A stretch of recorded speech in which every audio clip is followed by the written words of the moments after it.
Song Yadong, Petr Yan, two elite bantamweights that have been circling each other for months. Song has had a slow build through the UFC's toughest weight class and is still just 26 years old. MMA prophets have called him a future champion, but is now the time?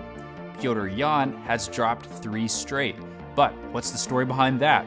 Is he still one of the very best in the division, or is something slipping in his game? I'll explore in detail their fight at UFC 299, including how their skills match up and my prediction for the winner. I have watched hours of tape on each guy to try to see, does one guy have an advantage over the other? Is there any way we can try to predict this fight? And I've also been thinking about the storylines going into the fight. For Song Yadong, you've got this guy that was brought into the UFC at 19 years old as a replacement to fight at the first UFC Shanghai event in 2017.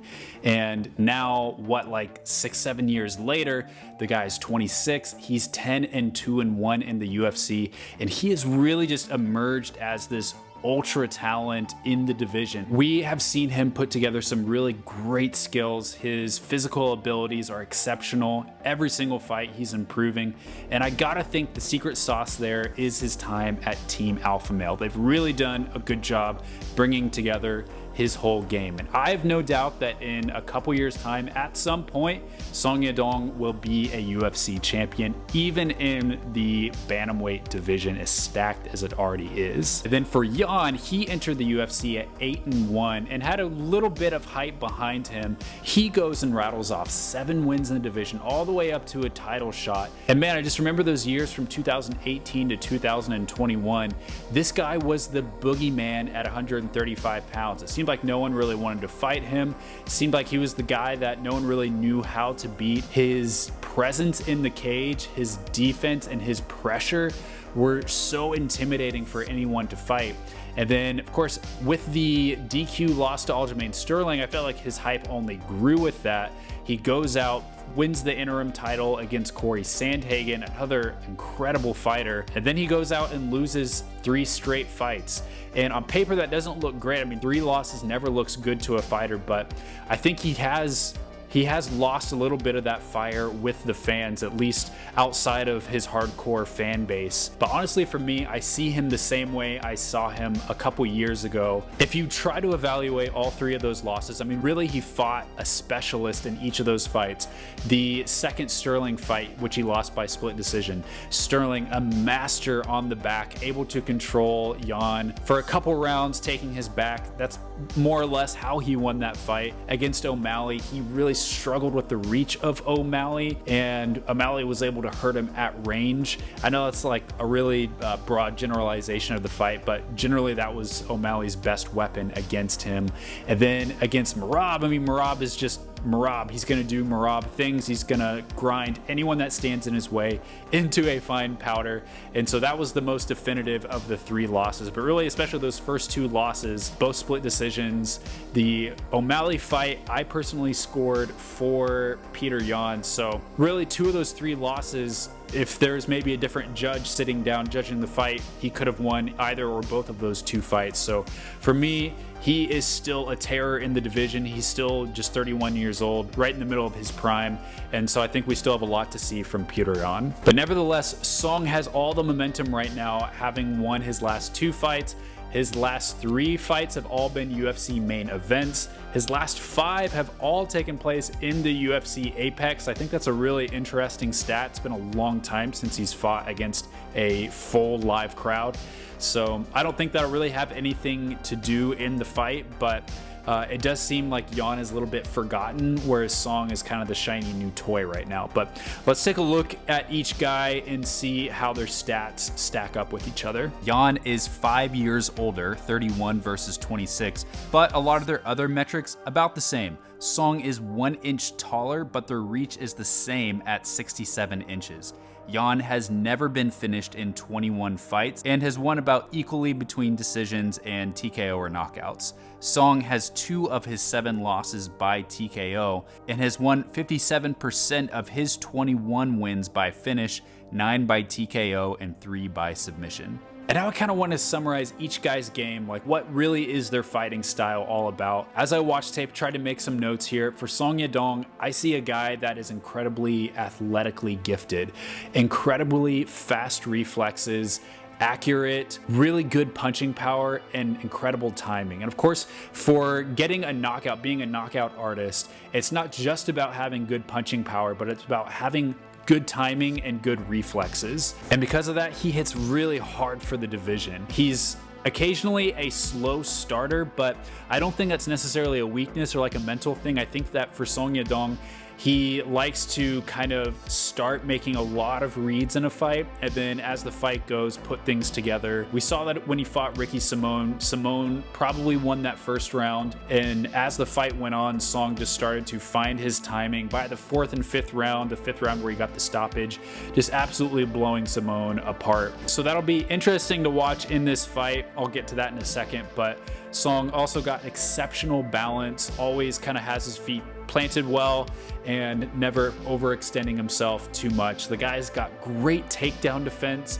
You really can credit Team Alpha Male for that. Didn't always have that, but now his hips just a brick wall. We saw that against Corey Sandhagen. And then even if someone like Ricky Simón is able to get him to the mat, he's able to get back up really quickly, able to use the cage well. If he's fighting a grappler, there's not always a lot of time that they're going to be able to get him on the ground and keep him on the ground. He's not really much of a submissions guy. He can use them, but really the only one we've seen him try in the UFC is the guillotine choke. Probably also credit to Team Alpha Male for that. Song Yadong also really likes the calf kicks. When he punches, usually just one or two punches. Sometimes we saw this in the Chris Gutierrez fight, would add an extra punch to the end of that. So that's great to see, kind of starting to extend things a little bit longer, but overall a little bit more of a counter striker, which is why the combination is usually a little bit shorter. His striking defense, really pretty good, sometimes a little bit susceptible to the jab, but overall keeps his hands really high. He used to even keep his hands kind of over his face like that. Now, not so much, but moves his head decently well most of the time. His cardio, it's gotten a lot better as well. Sometimes he would struggle with that a little bit, struggled with that a little bit in the Sandhagen fight, but I think the blood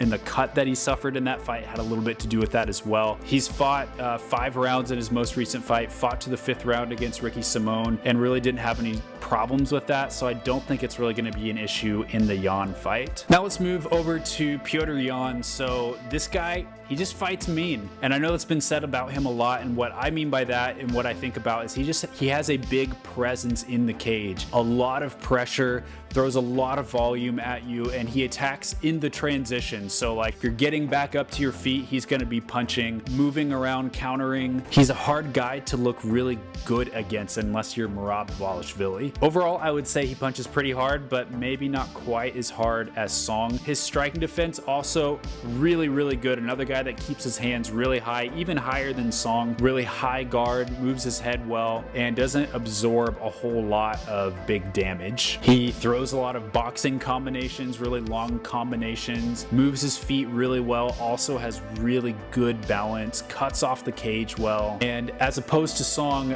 Petr Yan starts really strong. He starts fast. That could be something to watch for in the fight, and I will definitely get to that. He switches stance. He likes to throw the body kicks. Takedown defense, really solid. He especially likes this kind of like inside trip that he's gotten a lot of his opponents with in his recent fights. So really a well-rounded game. Again, just a really hard guy to be dominant against unless you are Merab Dvalishvili. So as far as predicting this fight, I do think that we're going to see Yan try to lead the dance here, probably going to be the one dictating where the fight goes. Song probably going to be looking to counter a little bit more. The biggest concern that I have for Song Yadong is that he's going to adjust to the fight too slowly. Like I said, a lot of times trying to make a lot of reads early, Yan a really quick starter, and I worry that in a 3-round fight that Song just isn't going to be able to put out enough volume fast fast enough to be able to take enough of the rounds. Maybe if he starts to figure things out by beginning of round 2, maybe he can get enough out there. He needs to start as quickly as he can without being reckless. And the other thing for Song is that you have to realize that out of his last 3 fights, those are all main events. So those are all scheduled for 5 rounds.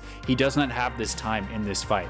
If I were to write a game plan for Song Yadong against Petr Yan, I would say invest heavily in the body. Use that teep kick. We've already seen Song Yadong, and I pointed it out, that he really likes to use the teep kick. You're gonna have to use all of your anti-pressure weapons against Petr Yan. Use the teep kick, use those leg kicks, and then the knee as well. When Petr Yan comes in, throw that knee. Yan keeps his guard really high, so the body is wide open. Throw the teep kick, throw the knee, occasionally the body kick as well, but you gotta be careful not to too readily give up your leg for a takedown. So I would say teep kick, leg kicks, and knee, really good anti-pressure weapons. If he had a jab, I would say use it, but otherwise I would say hit once to the body and then right hook or left hook. Those are his power punches. Try to get some damage going on Petr Yan. And then for Yan, he honestly just needs to do what he does best. Use the jab, throw combinations, put a lot of pressure on Song, push him up against the cage, make it dirty, really make him work, try to tire him out. And if he does that, I think for sure he should be able to get at least 2 rounds of this fight in his favor.